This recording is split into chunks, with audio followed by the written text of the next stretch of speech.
باب ما جاء في صفة شرب رسول الله صلی اللہ علیہ وسلم. باب رسول اللہ صلی اللہ علیہ وسلم کے مشروبات کو پینے کی صفت کا بیان. ابن عباس رضی اللہ عنہما سے روایت ہے، انہوں نے کہا کہ نبی صلی اللہ علیہ وسلم نے کھڑے ہو کر زمزم کا پانی پیا. یہ حدیث صحیح ہے، دیکھیے سنن ترمذی حدیث رقم 1882 اور صحیح بخاری حدیث رقم 1637. سامعین، اب حدیث سے ثابت ہونے والے چند مسائل سماعت کریں. پہلا مسئلہ، زمزم کا پانی زمزم کے کنویں کے پاس کھڑے ہو کر پینا سنت ہے. دوسرا مسئلہ، ہمارے ممالک یعنی بلاد عجم میں بعض لوگ جب جزیرۃ العرب سے زمزم لاتے ہیں تو کچھ لوگ اسے کھڑے ہو کر اور قبلے کی طرف رخ کر کے پیتے ہیں، لیکن اس کا کوئی ثبوت مجھے معلوم نہیں ہے. تیسرا مسئلہ، کھڑے ہو کر پینے سے ممانعت والی روایت زمزم اور مخصوص مواقع کے علاوہ اور وعید پر محمول ہیں. چوتھا فائدہ، بعض دوسرے مقامات پر بھی کھڑے ہو کر پینے کا ثبوت ہے، مثلا وضو کا پانی اور مشکیزے کا پانی وغیرہ. عبداللہ ابن عمرو بن العاص رضی اللہ عنہما سے روایت ہے کہ میں نے رسول اللہ صلی اللہ علیہ وسلم کو کھڑے ہو کر اور بیٹھے ہوئے دونوں حالتوں میں پیتے ہوئے دیکھا. یہ حدیث صحیح ہے، دیکھیے سنن ترمذی حدیث رقم 1883. ابن عباس رضی اللہ عنہما سے روایت ہے کہ میں نے نبی صلی اللہ علیہ وسلم کو زمزم میں سے پلایا اور آپ نے نوش فرمایا جبکہ آپ کھڑے تھے. یہ حدیث صحیح ہے. نزال ابن صبرہ رضی اللہ عنہ سے روایت ہے کہ علی ابن ابی طالب رضی اللہ عنہ کے پاس پانی کا ایک کوزہ لایا گیا اور آپ رحبہ نامی ایک مقام میں تھے. پھر آپ رضی اللہ عنہ نے ایک چلو پانی لیا تو دونوں ہاتھ دھوئے، کلی کی اور ناک میں پانی ڈالا، چہرہ تر کیا اور دونوں ہاتھ کوہنیوں تک تر کیے اور سر کا مسح کیا، پھر اس سے کھڑے ہو کر پانی پیا. پھر فرمایا، یہ اس شخص کا وضو ہے جس کا وضو ٹوٹا نہیں، یعنی جو شخص وضو پر وضو کرنا چاہتا ہو.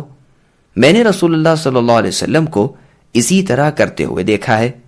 یہ حدیث صحیح ہے، دیکھیے صحیح بخاری حدیث رقم 5615 اور 5616. سامعین، اب اس حدیث سے ثابت ہونے والے چند مسائل سماعت کریں. پہلا مسئلہ، وضو کرنے کے بعد وضو کے برتن میں سے بچا ہوا پانی پینا جائز ہے. دوسرا مسئلہ، کھڑے ہو کر پانی پینا منسوخ نہیں بلکہ جائز ہے. تیسرا مسئلہ، صحابہ کرام علانیہ یعنی کھلے طور پر سنت یعنی نبی صلی اللہ علیہ وسلم کی حدیث کی تعلیم دیتے تھے. چوتھا مسئلہ، وضو پر وضو ہو تو اچھی طرح دھونے کے بجائے اعضائے وضو کو تر کر دینا بھی جائز اور کافی ہے. پانچواں مسئلہ، اعضائے وضو ایک ایک دفعہ دھونا بھی جائز ہے جبکہ 3 دفعہ دھونا بہتر ہے، جیسا کہ دوسرے صحیح دلائل سے ثابت ہے. انس ابن مالک رضی اللہ عنہ سے روایت ہے کہ نبی صلی اللہ علیہ وسلم جب پیتے تو 3 سانسوں میں پیتے تھے اور فرماتے، یہ آسانی سے حلق میں اترنے والا اور خوب سیراب کرنے والا طریقہ ہے. یہ حدیث صحیح ہے، دیکھیے سنن ترمذی حدیث رقم 1884 اور صحیح بخاری حدیث رقم 5631. سامعین، اب اس حدیث سے ثابت ہونے والے چند مسائل سماعت کریں. پہلا مسئلہ، دودھ یا مشروب ایک سانس میں پینے کے بجائے 3 سانسوں میں پینا مسنون ہے. دوسرا مسئلہ، سنت پر عمل میں خیر ہی خیر ہے. کبشہ رضی اللہ عنہ سے روایت ہے کہ نبی صلی اللہ علیہ وسلم میرے پاس تشریف لائے تو آپ نے ایک لٹکے ہوئے مشکیزے کے منہ سے کھڑے ہو کر پانی پیا. پھر میں نے اٹھ کر مشکیزے کے منہ کو کاٹ کر رکھ لیا. یہ حدیث صحیح ہے، دیکھیے سنن ترمذی حدیث رقم 1892 اور مسند حمیدی حدیث رقم 355. سامعین، اب اس حدیث سے ثابت ہونے والے چند مسائل سماعت کریں. پہلا مسئلہ، بعض حالات میں کھڑے ہو کر پانی پینا بھی جائز ہے. دوسرا مسئلہ، صحابہ کرام رضی اللہ عنہم نبی کریم صلی اللہ علیہ وسلم سے بے حد محبت کرتے تھے اور آپ کے تبرکات کی بھی خوب حفاظت کرتے تھے.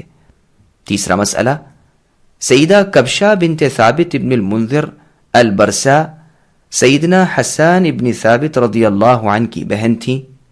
چوتھا مسئلہ، رسول اللہ صلی اللہ علیہ وسلم کے اقوال کی طرح آپ کے افعال بھی حجت ہیں، یعنی جس طرح آپ کے فرامین حجت ہیں اسی طرح آپ سے صادر ہونے والے کام بھی حجت ہیں.